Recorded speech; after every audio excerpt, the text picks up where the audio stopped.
Greetings mga migs! Welcome back sa Buhay ng Salita TV. Ngayon pag-uusapan natin ay kung paano mapaandar ang sacramentals tulad ng Saint Benedict Medal at Miraculous Medal.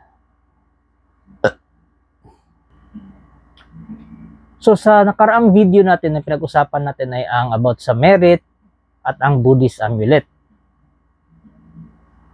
Sa ating nakaraang video, pinag-usapan natin ang mga Buddhist amulet at ang merit o yung gasolina nito para siya ay mapaandar. Ngayon naman, pag-usapan natin ang Christian or Catholic na sacramentals.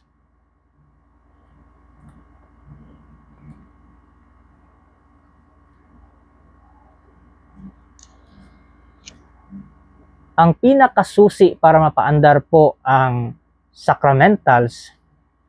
So kung bago ka pa lang sa channel na ito, please tulungan niyo ako lumago aking YouTube channel. Please paki-subscribe po, paki-like ng video. Don't forget to hit the notification bell para updated kayo sa ating mga future topics. So huwag nating patagalin, magpatuloy na tayo. Ang pinakasusi po para mapaandar o mapagana ang isang sacramentals ay sa pamamagitan ng grasya ng Espiritu Santo. So paano ito makukuha? O paano magkakaroon ng grasya ng Espiritu Santo ang inyong mga sacramentals? Sa pamamagitan po yan ng blessing o pagbasbas ng pare. So dapat isang pare po or lay minister ng simbahan ang mag-bless. Dapat po ay isang pare po or mas maganda kung isang exorcist priest ang magbasbas ng inyong sacramentals tulad ng Saint Benedict Medal o Miraculous Medal. At isa sa mga magandang gawin dyan bago nyo pabasbasan ay gagawan muna yan ng cleansing sa pamamagitan ng deliverance prayer or exorcism prayer or object exorcism prayer para malinis ang isang bagay para ready itong tumanggap ng energy o grasya ng Espiritu Santo na galing po sa God the Father. So, ganito po yung iisipin nyo. So, example lang natin to ha. Kunwari yung Saint Benedict Medal nyo ay isang cellphone. Yung grasya po ng Espiritu Santo ay ida-download doon. Kumbaga para siyang app. Example lang to ha. Para mas maintindihan ng mga kabataan. So kapag na-download na yun doon, ibig sabihin, meron ka ng connection sa nakakataas o yung nasa itaas, yung God the Father. Para po ma-maintain o mapanatili ang connection, kailangan natin ng dasal. Kasi paano tayo magkakaroon ng koneksyon o relasyon sa ating Diyos kung hindi tayo nagdadasal sa Kanya? May problema man o sa wala, dapat magdasal tayo sa Kanya. Kung may grasya man, so ipagpasalamat natin sa Kanya. Kung baga para nating magulang o kapamilya, kapuso, kapatid, ano man yan, na mapapanatili natin yung koneksyon. Hindi mawawala dapat yung connection natin sa ating pinapatungkulan na Diyos o dinadasalan na Diyos. Mag-ingat po sa pagpapabless ng Saint Benedict Medal kung ito po ay basbas o konsagra ng isang albularyo. It's because po, hindi naman ang Diyos ng simbahan ang dinadasalan ng mga albularyo. So, pinaka-Diyos nila ay yung Infinito Diyos. Sa story nila, yung tatlong persona, Ama, Anak, at Espiritu, ay likha lang kuno ng Infinito Diyos. Kumbaga, nirevise nila yung story, yung epic of creation.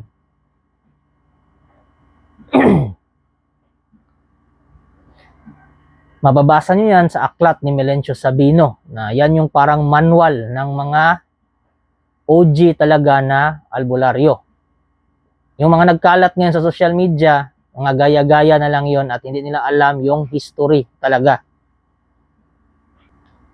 So gumagana ba yun? Oo, gumagana siya. Pero hindi siya nakakonect sa totoong Diyos. Nakakonect lang siya sa egregor na tinatawag na Infinito Diyos. At kung hindi nyo pa napanood yung video tungkol sa egregor, ilalagay ko sa description at saka sa comment section yung link para mapanood nyo at maintindihan nyo kung anong ibig sabihin ng isang egregor o false god. At sa pamamagitan ng connection na yon, pwede yung sakyan ng mga fallen angels o mga masasamang elemento. Kaya mag-ingat po sa pagpapakonsagra ng Saint Benedict Medal. Much better na doon kayo magpa-bless sa isang pari o exorcist. Much better po na doon kayo magpa-bless sa isang pari o exorcist priest. It's because ang simbahan naman ang nag-introduce ng Saint Benedict Medal dito sa Pilipinas. Sila naman talaga ang origin. Yung Catholic Church naman talaga. Nanggaya lang yung Pinoy occult, ni-revise nila para sabihin sila yung mas nakakaalam. Pero kung tutuusin, wala silang alam sa Saint Benedict Medal kung hindi yan dinala ng Katolikong simbahan dito sa Pilipinas. Dahil ang pinakauna talagang relihiyon ng mga Pilipino bago dumating yung mga mananakop na Kastila ay paganism at animism. So paano na naging mas maalam pa kuno ang mga okultistang Pinoy kaysa sa taga-simbahan? So gamitin nyo ang mga utak nyo, mga migs. Huwag kayong magpapalinlang sa demonyo.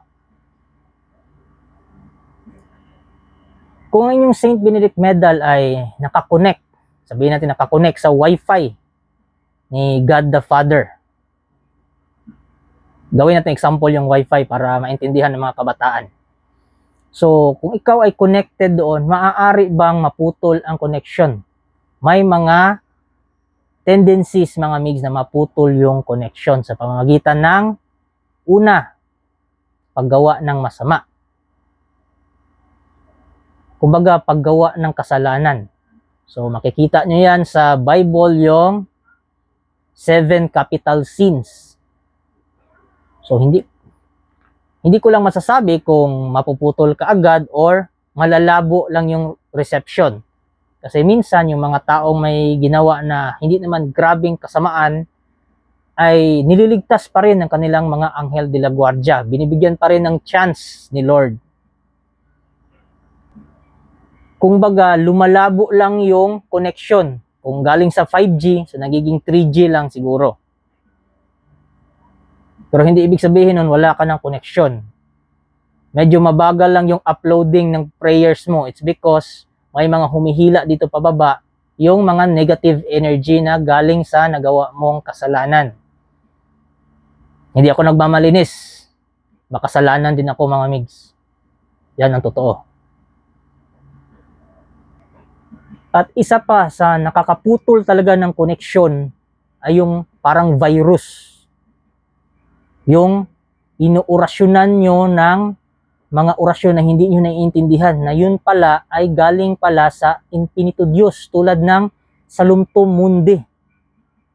Hindi naman si San Benito ang dinadasalan dyan. Ang dinadasalan dyan ay yung 3 persona ng Infinito Diyos, Imok, Gidok, at Dok. Basahin niyo yung Salumptum Mundi, makikita nyo ang mga salitang sinasabi ko. Hindi po yan sa Diyos ng simbahan, hindi po yan kay Jesus Christ. Ingat kayo. So para maibalik yung koneksyon, dapat ay ipagpatuloy ang relasyon nyo sa Ama sa pamamagitan ng pagdasal ng tamang dasal. Kahit nga yung dasal nyo ay hindi orasyon o hindi Latin, kahit nga sa sarili nating salita, basta ang importante na iintindihan natin at galing sa puso. Pangalawa doon ay paggawa ng tama o pagpili sa paggawa ng tama. Minsan hindi natin maiiwasan na makagawa tayo ng kasalanan. Pero as much as possible, kung kaya nating resolbahin o kaya nating ayusin, mas okay na yun ang piliin natin.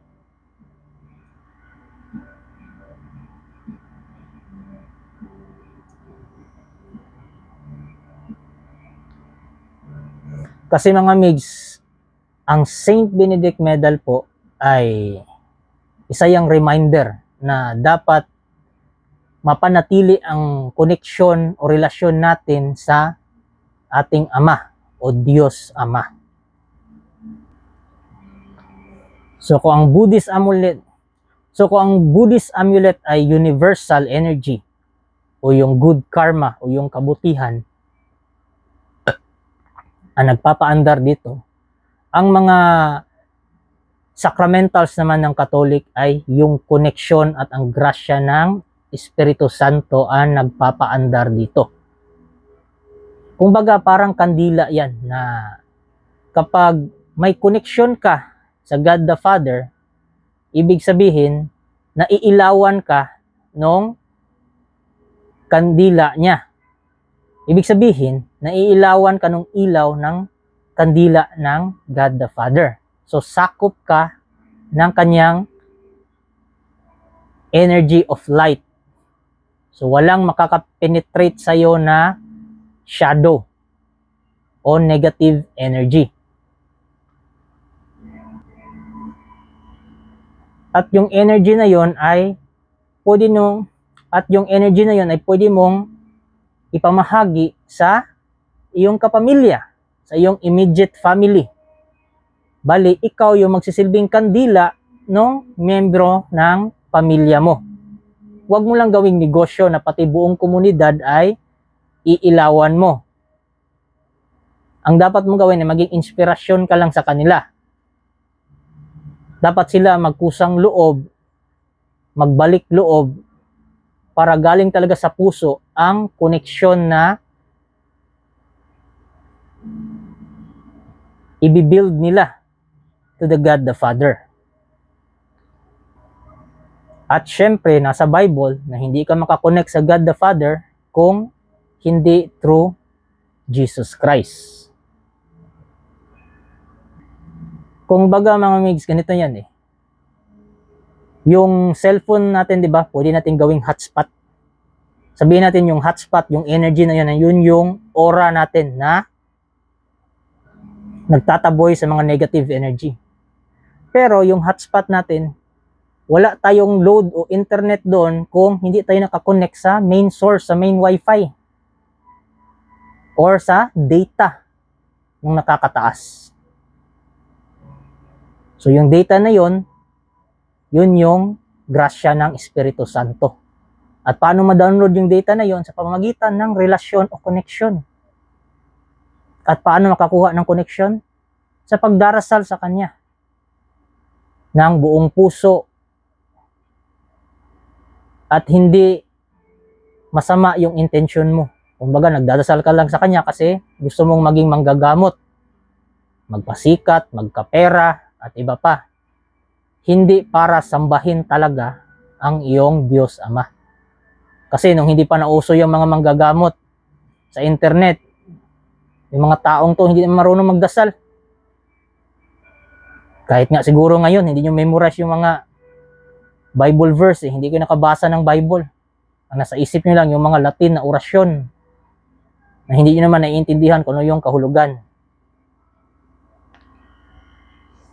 So ito yung tatandaan natin mga migs. Dapat blessed ng pare ang inyong sacramentals. Ipagpatuloy ang relasyon nyo sa Diyos sa pamamagitan ng dasal. At pangatlo, gumawa ng kabutihan para hindi lumabo yung connection.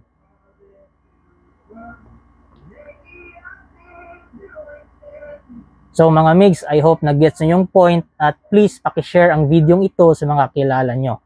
Paki-like and subscribe na lang po. Thank you.